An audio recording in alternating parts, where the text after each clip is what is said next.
రామయ్య ఒక చిన్న గ్రామంలో నివసించే రైతు. కష్టపడే మనిషే కాని ఆలోచనలో కొంచెం తొందరపాటు ఎక్కువ.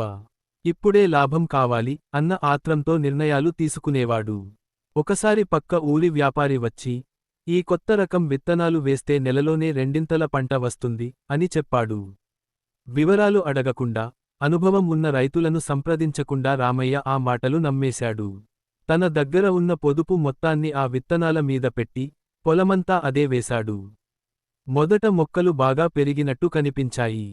రామయ్య ఆనందంతో అందరికీ చెప్పుకుంటూ తిరిగాడు. కాని కొన్ని రోజులకే సమస్యలు మొదలయ్యాయి.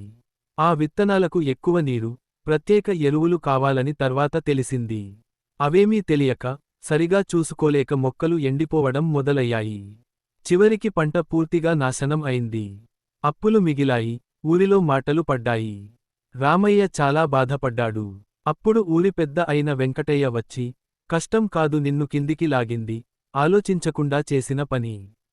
తెలివితక్కువ పని అంటే చదువు లేకపోవడం కాదు, ఆలోచించకుండా నిర్ణయం తీసుకోవడమే అని చెప్పాడు. ఆ మాటలు రామయ్య మనసులో గట్టిగా పడిపోయాయి. తర్వాతి సీజన్లో అతను అనుభవం ఉన్న రైతులను కలిశాడు.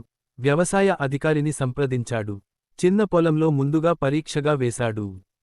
ఈసారి పంట బాగా పండింది. అప్పులు తీరాయి, పేరు నిలిచింది.